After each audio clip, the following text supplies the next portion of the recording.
Welcome to episode 4 of our epic New Zealand trip.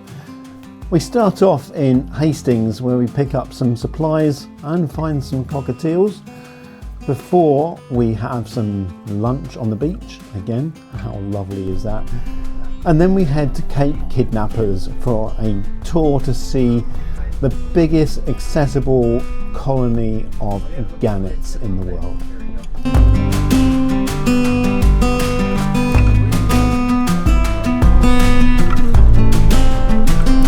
The road had some pretty scary moments, but it was all good. A 4-wheel drive bus, and when we got to the gannets, there were just thousands of them, loads on the cliff tops, and the skies were full.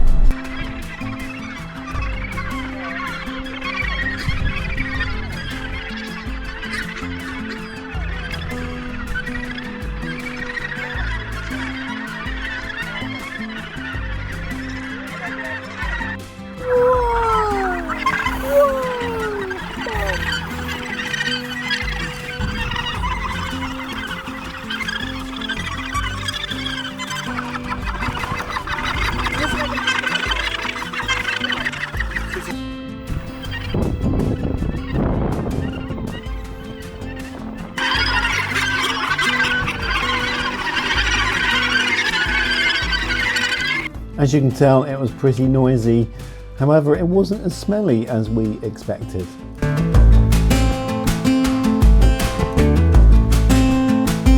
The gannets are pretty ungainly when it comes to landing, and there was a lot of aborted landing attempts. We arrived at our campsite in Taupo fairly late, and this was the first campsite we saw to see all the trees lit up with fairy lights. Our first day in Taupo was at Haka Falls. First off, we walked the track to where the falls were and watched the jet boats from the side of the cliffs.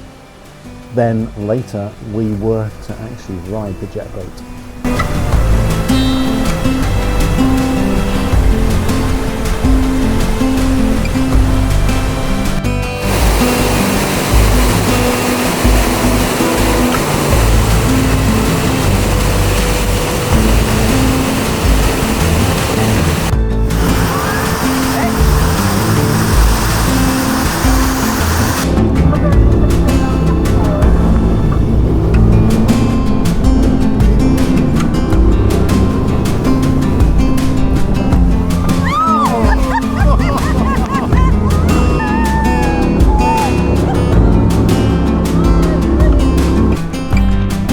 This jet boat was doing quite a lot of 360-degree spins, and I have to say by this point I was thinking, no, please no more. I was just feeling a little bit motion sick. Yvonne, however, was just loving the 360s. Unbelievable.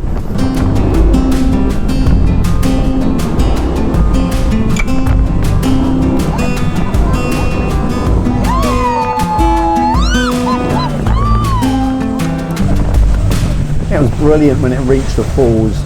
However, the water was so full of oxygen from just the sheer volume that the jets were struggling to get really close.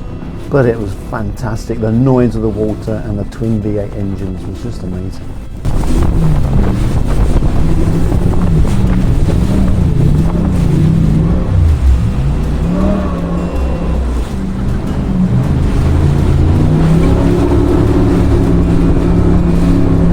Back in Taupo for tea, a really stylish tea. We went for a McDonald's, but I think this is the only McDonald's in a plane, an old DC-3 Dakota in the middle of the town. Quite unique, quite strange, but fun. You seated comfortably? Thank you, Anne. I am.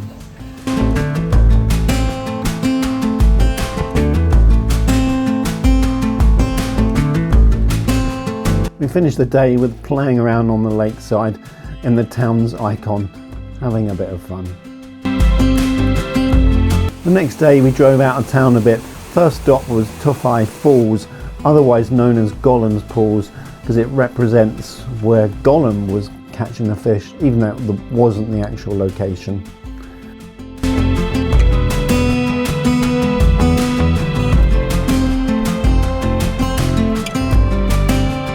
Next stop was the Skywalker gondola, where we got a cable car up to Knoll Lodge by Mount Taranaki, where we had an afternoon tea. This was rather civilised actually.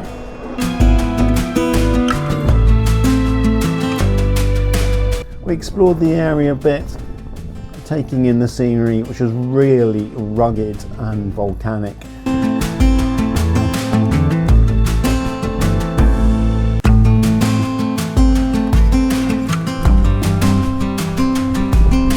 We did a little walk out to a viewpoint where we could see amazing volcano.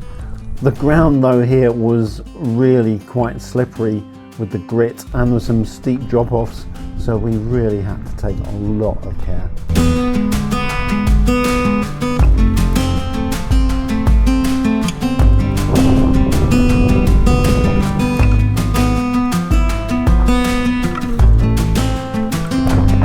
Heading back to Taupo, we could see a thunderstorm in the distance.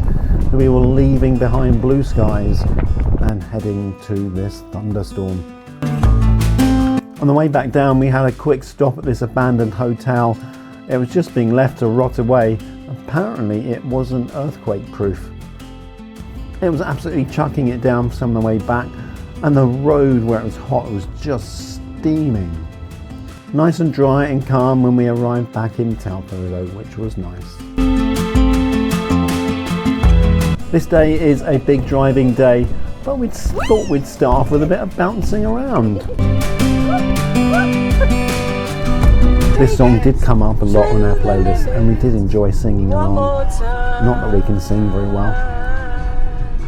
Take it to the limit. Woo! Take it to the limit. Take it to the limit. One more time. We drove through the typical rolling hills of North Island before we got to the spellbound glowworm experience.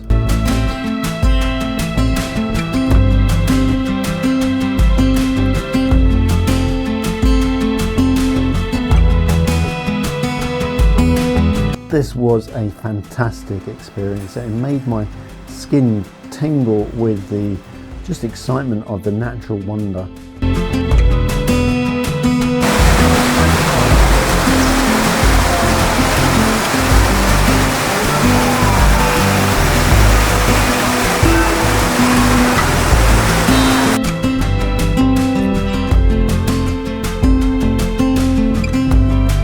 After the glowworm cave, we went into another cave that had great limestone formations, and also they found the bones of the ancient moa here, which was not a flightless bird 3 meters high. We then headed northwest a little bit, past Elephant Rock and to Mount Taranaki. We really didn't like the campsite here, and to top it off, the weather the next day was atrocious and we couldn't see the volcano at all. However, we had great fun at Dawson's Falls with our wet gear and got really close to the waterfall.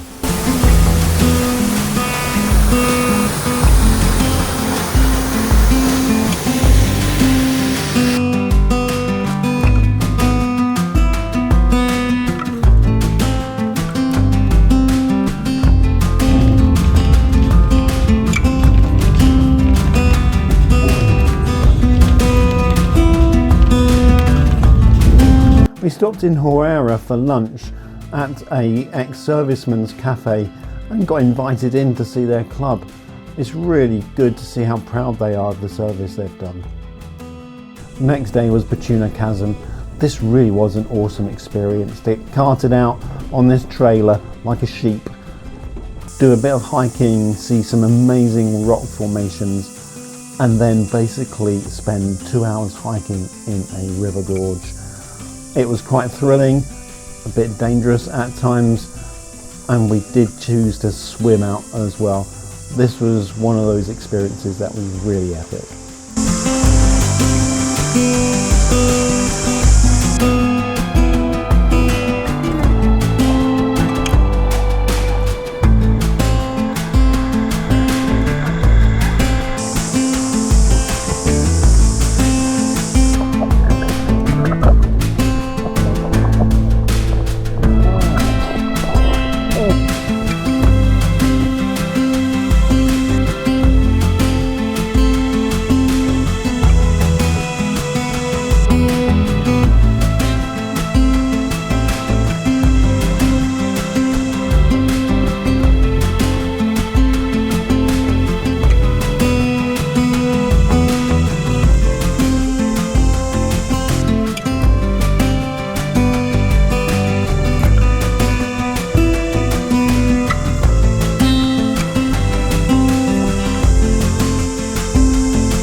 The next day the weather was supposed to get really bad in the afternoon, so we headed straight over the Rimutaka crossing, which is really high and does close high-sided vehicles.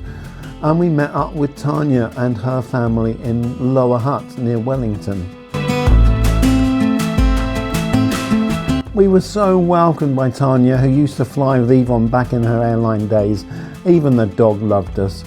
And they just looked after us, running us into town or picking us up from the station on the way back. Tanya left us in town to explore the Wellington cable car and the botanical gardens, which we really enjoyed. We also saw the New Zealand Parliament building as well, which was fascinating.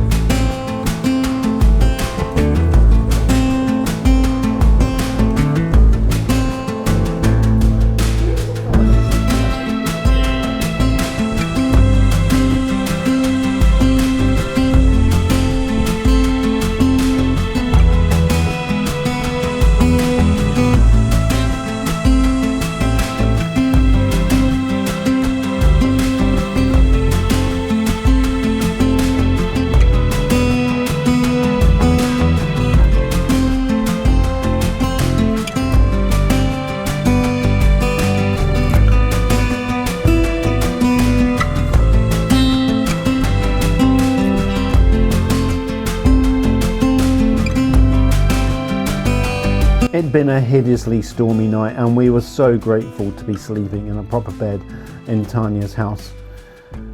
The next day, another Wellington day. First off to the Weta workshop, where I particularly had loads of fun seeing all the props and learning about how movies were made. 3 decades, right? My largest sculpture is 3 stories tall. I do massive work. But foil, this is what got me a job at Weta. It's fast, it's cheap, it's in the kitchen, and I can mop together something recognizable in seconds. Yvonne wasn't particularly enjoying this, and when I told her to pose with me with the weapons, she sighed and then put on this stern face, which actually makes a great photo. Then we went to the Taupo Museum. This was really good. There were some amazing exhibits here, but the one that really got us was the Battle of Gallipoli, which was done also by the Weta workshop. This was just fantastic.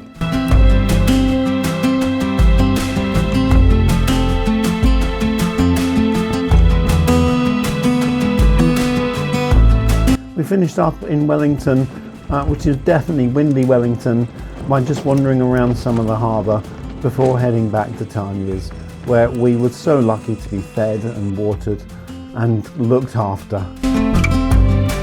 How are you feeling about the boat? I can't wait to get on the boat. I can't wait to get off the other end. The Cross Island ferries had not been running for 2 days because of the weather, and luckily it was running on time for our booking. Thank goodness. I was worried about a rough crossing, but watch the next episode to see us arrived in South Island and find out about the crossing. See you soon.